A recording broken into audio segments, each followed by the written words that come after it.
الحمد لله نحمده ونستعينه ونستغفره ونؤمن به ونتوكل عليه ونعوذ بالله من شرور أنفسنا ومن سيئات أعمالنا من يهده الله فلا مضل له ومن يضلل فلا هادي له ونشهد أن لا إله إلا الله وحده لا شريك له ونشهد أن سيدنا ومولانا محمدا عبده ورسوله قال الله تعالى في القرآن المجيد والفرقان الحميد فأعوذ بالله من الشيطان الرجيم بسم الله الرحمن الرحيم وأن المساجد لله فلا تدعوا مع الله أحدا آمنت بالله صدق الله العظيم وصدق رسوله النبي الكريم ونحن على ذلك لمن الشاهدين والشاكرين والحمد لله رب العالمين اللهم صل على سيدنا محمد وعلى آل سيدنا محمد وبارك وسلم انشاءاللہ تعالی میں مختصر انداز میں سمجھانے کی کوشش کروں گا، بس دعا کیجیے اللہ تعالیٰ مجھے صحیح کہنے کی توفیق عطا فرمائے۔ وَإِذْ يَرْفَعُ إِبْرَاهِيمُ الْقَوَاعِدَ مِنَ الْبَيْتِ وَإِسْمَاعِيلُ رَبَّنَا تَقَبَّلْ مِنَّا إِنَّكَ أَنْتَ السَّمِيعُ الْعَلِيمُ۔ اللہ تعالیٰ نے جب اپنے بیت اللہ کا انتخاب کیا، سب سے پہلے اس بات کو ذہن میں رکھیں، آپ اپنا گھر بناتے ہیں تو بہترین انجینئر کا انتخاب کرتے ہیں۔ آپ سب سے پہلے بہترین انجینئر کا انتخاب، اچھے لیبر کا انتخاب، اچھا کام کرنے والے کا انتخاب۔ جب اللہ نے اپنے گھر کا کام کرانے کے لیے، بیت اللہ کی تعمیر کے لیے اللہ نے انتخاب کیا، تو اللہ نے سب سے پہلے انتخاب کس کا کیا؟ ابراہیم علیہ السلام کا کیا۔ انجینئر اعلیٰ، کام کرنے والا اعلیٰ، مزدوری کرنے والا اعلیٰ۔ قرآن کہتا ہے اینٹیں لگانے والا نبی ہے، اینٹیں دینے والا نبی ہے، مزدوری کرنے والا اعلیٰ اور مزدور بھی اعلیٰ ہے۔ آپ دیکھیں تو صحیح، ابراہیم علیہ السلام اللہ کے گھر کو تعمیر کر رہے ہیں، اینٹوں سے اینٹیں لگا رہے ہیں اور باپ اینٹیں جما رہا ہے، اور بیٹا اسماعیل علیہ السلام آپ اینٹیں دے رہے ہیں۔ جب آپ خانہ کعبہ کو تکمیل کر دیا، خانہ کعبہ کو بنا دیا، اللہ کے سامنے دعا کر رہے ہیں، اے اللہ آپ کے گھر کو تعمیر کر دیا، آپ کے گھر کو مکمل بنا دیا، اب اس کو کیسا کرے، آگے کس کو بنائے، کیسے بنایا جائے، اس کو آباد کیسے کرے؟ تو سیدنا ابراہیم علیہ السلام کی دعا تھی، ربنا وبعث فیہم رسولا۔ اللہ نے کہا ابراہیم بے فکر ہو جا، تو نے خانہ کعبہ کو بنایا، بنانا تیرا کام ہے، آباد کرنا میرا کام ہے۔ آباد کرنا، ربنا وبعث فیہم رسولا۔ ابراہیم علیہ السلام زانوں قطار ہونے لگے، آپ اپنے دونوں زانوں پہ بیٹھ گئے، خانہ کعبہ کو پکڑ کے دعا مانگنا شروع کر دی، پیارے اللہ میں نے تو بنا دیا، آباد فرما دے۔ اللہ تسلی دے رہا ہے، ربنا وبعث فیہم رسولا۔ ابراہیم بے فکر ہو جا، ایسے میں تیرے خانہ کعبہ کو اور بنانے کی بنیاد کو ایسے آباد کروں گا کہ سارے نبیوں کا سردار آئے گا، سارے نبیوں کا سردار اسے آ کے آباد کرے گا۔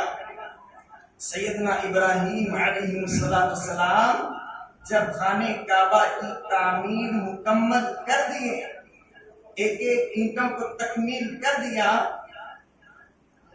کو ہٹا دیتا ہوں، آواز صاحب نیچے رکھوں، تو ایک ایک اینٹیں تعمیر ہونے کے بعد تو سیدنا ابراہیم علیہ السلام کے پاس ایک اینٹ باقی تھی، تو آپ نے کہا اے اللہ اب اس کا کیا کروں، اب ایک اینٹ باقی، اب اس کا کیا کیا جائے؟ تو اللہ نے کہا ابراہیم آپ کے ہاتھ میں جو ایک اینٹ ہے اس کو ہاتھ میں لے کے مسل دو، ہاتھ میں لے کے مسل دو، اے اللہ اس کا کیا ہوگا؟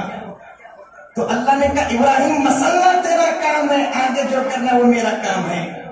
سیدنا ابراہیم علیہ السلام آپ نے وہ اینٹ کو لیا اور اپنے دونوں ہاتھوں سے مسلا، اپنے دونوں ہاتھوں سے ملا دیا، وہ اینٹ وہ پتھر ریزہ ریزہ چکنا چور ہو گیا۔ اللہ نے کہا ابراہیم اب اسے ہوا میں اڑا دو، اے اللہ اس کا کیا ہوگا؟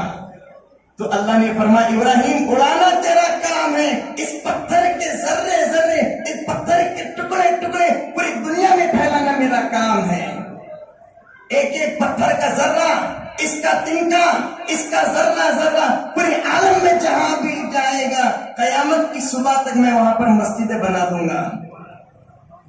سیدنا ابراہیم علیہ السلام 4000 سال پہلے آپ نے اس پتھر کو لے کر ریزہ ریزہ کیا تو اللہ نے اس کو اڑا دیا ہوا میں، وہ ذرہ وہ تنکا پورے عالم میں پھیل گیا۔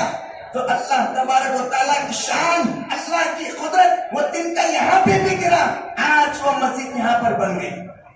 یہ اللہ کی قدرت، یہ اللہ کی شان۔ آپ کو ایک عجیب بات بتاؤں، سیدنا ابراہیم علیہ السلام اللہ کے سامنے زاروں قطار ہو رہے ہیں، اے اللہ بیت اللہ کو آباد فرما، اے اللہ بیت اللہ کو آباد فرما۔ بیت اللہ تعمیر ہونے کے بعد، بیت اللہ کی عمارت ٹھہرنے کے بعد آپ نے دعا مانگی، آج مسجد کی افتتاح ہے، آج مسجد مکمل بن چکی ہے، میں اور آپ یہی دعا کرتے ہیں، اے اللہ مسجد کو آباد فرما دیجیے، اے اللہ مسجد کو آباد فرما دیجیے۔ مسجدیں آباد ہوتی ہیں رکوع سے، سجدے سے، تلاوت سے، اتحیات سے، درود ابراہیم سے۔ اگر جن مسجدوں میں سجدے ہوتے ہیں وہ مسجد سب سے بڑی عالیشان بڑی جامع مسجد ہے، مصلیاں نہیں آتے تو ویران مسجد ہے۔ لیکن جو مسجد چھوٹی ہے، چھت کمزور ہے، لیکن مصلیوں کی تعداد کھچا کچ آتی ہے، وہ عالیشان جامع مسجد ہے۔ مسجد کی خوبصورتی مصلیوں سے، مسجد کی خوبصورتی سجدوں سے، رکوع سے، تشہد سے، درود ابراہیم سے ہے۔ آج میں آپ کے سامنے کہتا ہوں مجھے معاف کرنا۔ آج لوگ میرے سامنے آتے تو شکایت کرتے ہیں مول صاحب حالات خراب ہے۔ حالات خراب نہیں ہے، ہم خراب ہے۔ حالات خراب نہیں ہے، ہم خراب ہے۔ اپنے آپ کو سدھارے، پھر دیکھو حالات کیسے بدلتے ہیں۔ کل ایک صاحب میرے سے بولے پیٹرول کی قیمت بہت بڑھ گئی۔ میں بولا گناہ بھی بہت بڑھ گئے، پیٹرول کی قیمت بہت بڑھ گئی۔ میں بولا گناہ بھی بہت ایسے بڑھ گئے، اگر گناہوں میں کمی آ جائے گی تو مہنگائی میں بھی کمی آ جائے گی۔ ہمارے اندر وہ کمیاں ہیں۔ مجھے ایک بات بتاؤ، اللہ تعالیٰ ہماری ایسی حفاظت کرتا ہے، گنہگار ہونے کے بعد رزق کھلا رہا ہے۔ ایک بزرگ نے اس کتاب میں واقعے کو نقل کیا، کیونکہ میں اس واقعے سے یہ بتانا چاہتا ہوں کہ ہم گناہ کرتے بھی ہیں، اللہ کیسا رزاق ہے، گنہگار کو بھی کھلاتا ہے، سجدہ کرنے والے کو بھی کھلاتا ہے، سجدہ نہیں کرنے والے کو بھی کھلاتا ہے۔ تو ایک اللہ والے نے راستے میں دیکھا ندی کے کنارے پر ایک بچھو آ رہا ہے، تو بچھو آہستہ آہستہ رینگتا رینگتا آیا، تو دیکھا کہ سمندر کے کنارے آ گیا۔ اب وہ بزرگ کے دل میں ایک پریشانی میں، بھئی ایک کچھوا وہاں، ایک جو بچھو وہاں سے رینگتا رینگتا آہستہ آہستہ ندی کے کنارے پر آ گیا۔ تھوڑی دیر کے بعد اس ندی کے اوپر ایک تامل تیرتا تیرتا آ گیا۔ کچھوا آ گیا، پریشان ہو گئے۔ آخر وہ بچھو وہاں سے یہاں تک آیا اور ایک کچھوا ایک تامل وہاں سے یہاں پر آیا اور اپنی پیٹھ پر بچھو کو لے کے جا رہا ہے۔ وہ اللہ والے پریشان ہو گئے، آخر مسئلہ کیا دیکھے تو صحیح۔ یہ بچھو وہاں سے یہاں پر آیا، یہ تامل یہ کچھوا وہاں سے یہاں پر آیا اور اپنی پیٹھ پہ، اپنی پشت پہ یہ بچھو کو بٹھا کے لے جا رہا ہے۔ وہ اللہ والے بڑے حیران ہوئے، بڑے پریشان ہوئے۔ آہستہ آہستہ آپ بھی ایک کنارے سے چلتے چلتے وہ بچھو کے ساتھ آہستہ آہستہ چلتے رہے، حتیٰ کہ یہاں تک کہ وہ بچھو تامل ایک کنارے سے دوسرے کنارے پر آ گئے۔ تامل دھکا دے کے بچھو کو اتار دیا ایک کنارے سے دوسرے کنارے پر آ گئے. اس اللہ والے کو فکر ہوئی, آخر دیکھے تو صحیح یہ بچھو کرنا کیا چاہتا ہے, آخر دیکھے تو صحیح یہ بچھو کیا بنانا چاہتا ہے. تو آپ نے دیکھا ایک جنگل کے جھاڑ کے نیچے ایک نوجوان سویا ہوا ہے. وہ اللہ والے کے دل میں خیال آیا کہیں ایسا نہ ہو جائے بچھو سے ڈنک مارے, کہیں فوت نہ ہو جائے, ہلاک نہ ہو جائے. لیکن اللہ کی شان, اللہ کی قدرت, جھاڑ کے قریب جہاں نوجوان سویا ہوا تھا اس کے قریب چھوٹی بل تھی, اور اس بل سے اژدہا سانپ نکلا. وہ سانپ نکل کے بیٹھا ہوا تھا, بچھو نے کے ڈنک مارا, اور اللہ کی شان, اللہ کی قدرت, وہ بچھو کے ڈنک کی وجہ سے اژدہا تڑپتے تڑپتے مر گیا. تو اللہ والے نے سوچا میں سجدہ کرتا ہوں, میں رکوع کرتا ہوں, میری نمازیں کچھ اور ہے, لیکن جھاڑ کے نیچے جو سویا ہے اللہ تعالیٰ نے ایک بچھو کے ذریعے شاید اس کی حفاظت فرمایا ہے. تو قریب جا کے دیکھیں, ذرا دعا کی درخواست تو دیں گے بھائی, اللہ کا بڑا نیک بندہ معلوم ہوتا ہے.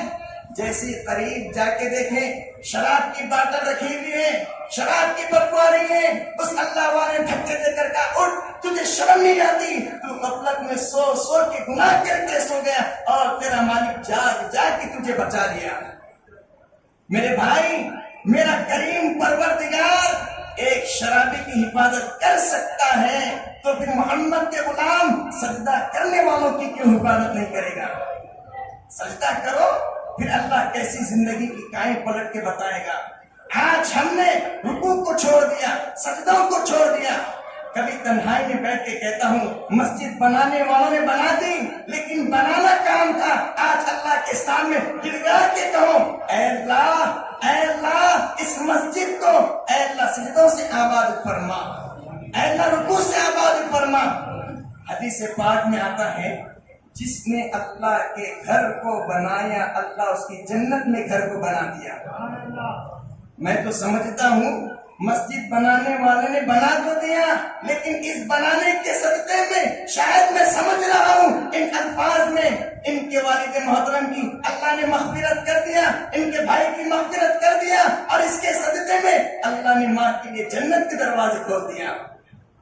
یہ اللہ کے فیصلے ہیں.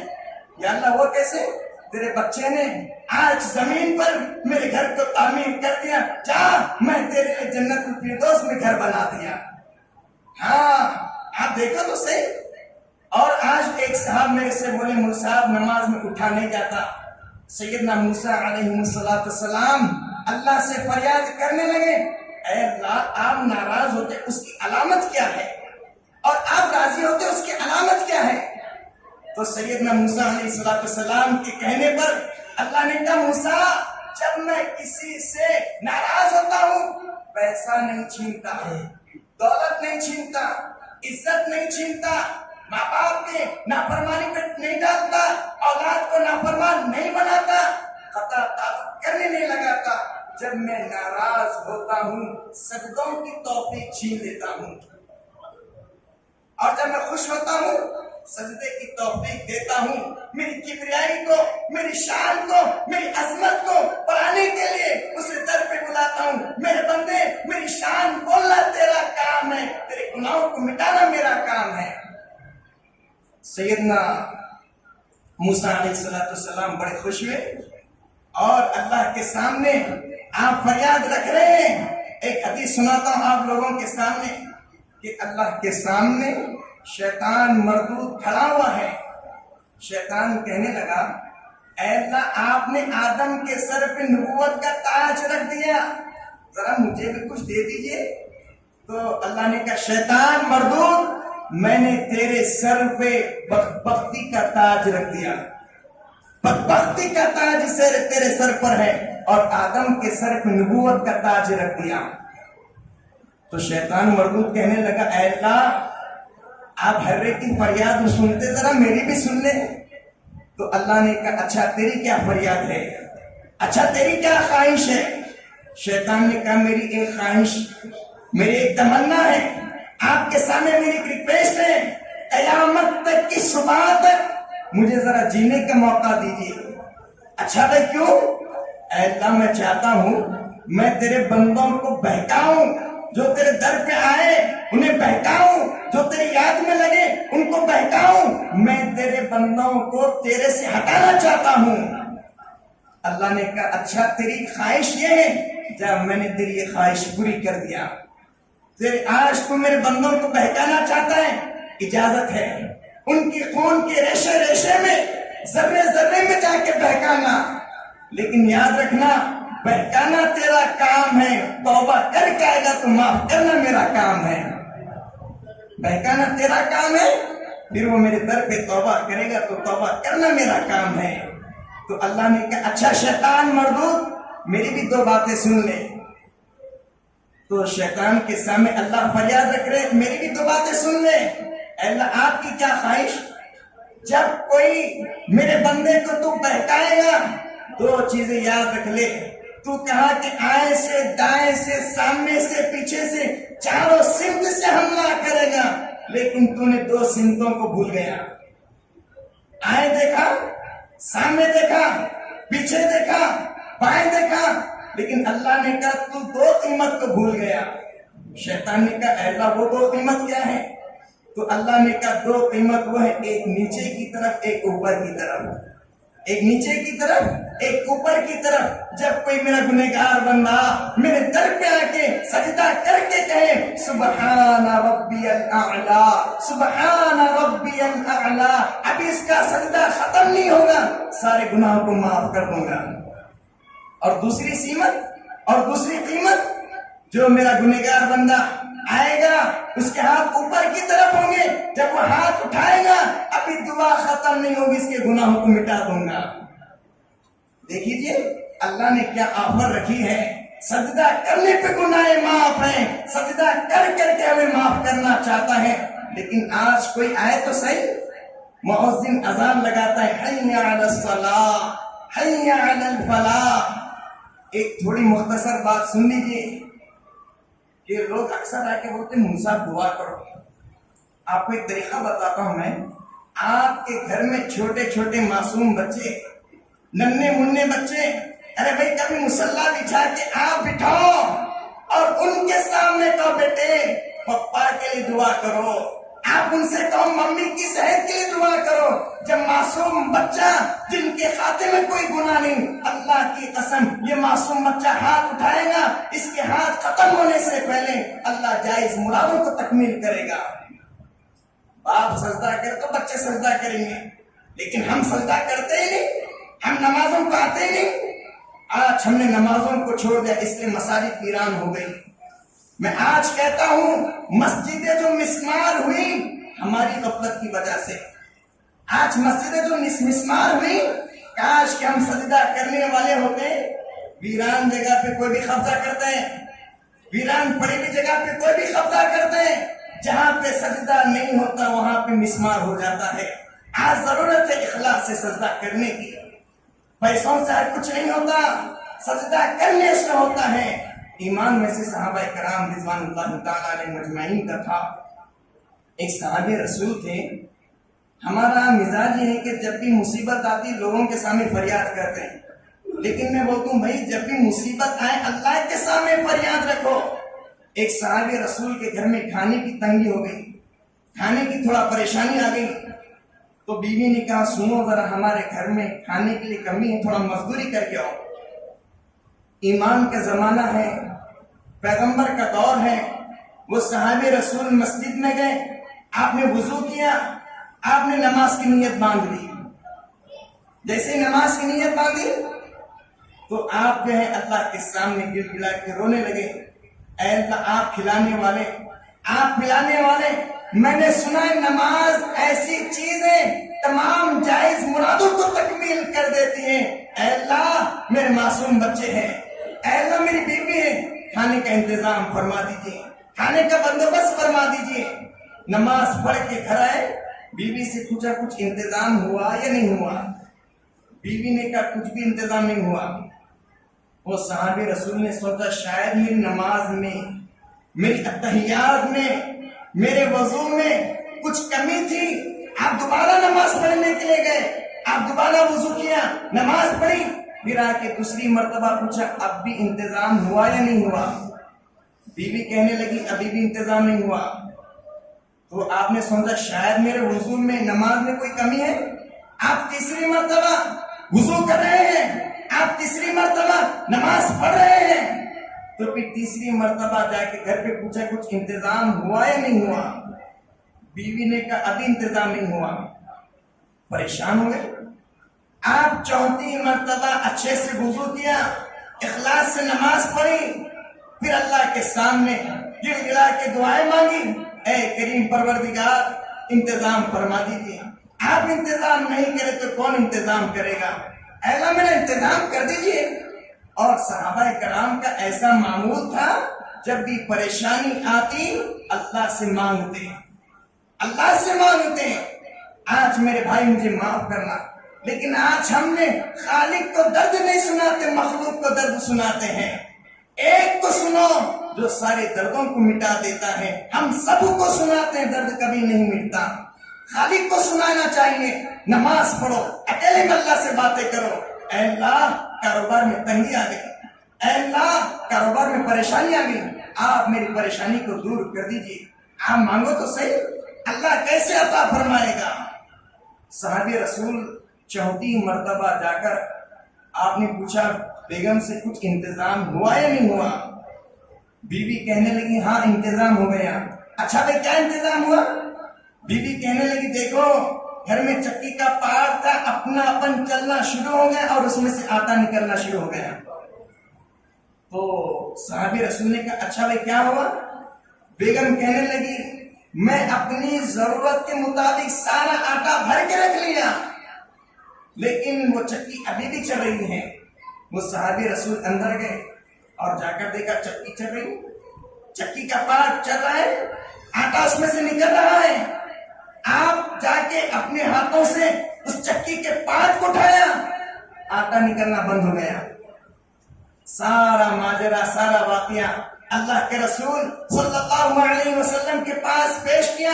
اللہ کے رسول ایسی تنگی تھی, نماز پڑھا, لیکن ایسی کیفیت بنی اللہ کے رسول کی آنکھوں میں زاروں قطار آنسو ہے. آپ نے فرمایا میرے پیارے صحابی اگر وہ چکی کو تو نہ اٹھاتا تیری نماز کے صدقے میں قیامت تک وہ چکی چلتے رہتی اور میرے آنے والی امت ہر امت آٹا سے فیض اٹھاتے رہتی. لیکن آج ہم نے تو نماز کو چھوڑ ہی دیا. ہم نے سمجھا کہ ہر کام پیسوں سے ہوتے ہیں. پیسوں سے آپ چشمہ خرید سکتے ہیں, آنکھیں خرید نہیں سکتے. پیسوں سے گدے خرید سکتے ہیں, لیکن میٹھی میٹھی نیند نہیں خرید سکتے. پیسوں سے آپ ہر شے خرید سکتے ہیں, سکون نہیں خرید سکتے. اب جو ہے حضرت مولانا حسام الدین جعفر پاشا صاحب تشریف لائے ہیں, کیونکہ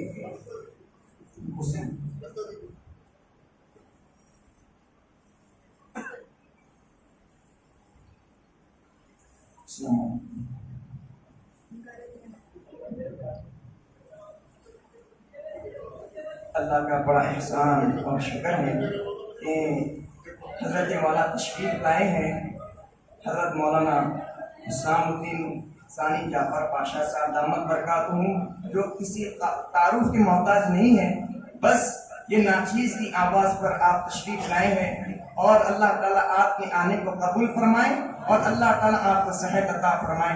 آمین وآخر دعوانا ان الحمدللہ رب العالمین. اور اسی طرح مختصر اعلان یہ ہے, اس مسجد حاضہ کے بڑے جو امام ہیں حضرت حافظ و قاری عبدالستار صاحب, جو آپ جو ہیں الحمدللہ فیض العلوم سے آپ فیضی ہیں, اور آپ کے استاد محترم آپ تصحیح کے لیے بھی جو حضرت مولانا غلام مستانی صاحب سے مستفید اور فائدہ اٹھاتے رہے ہیں.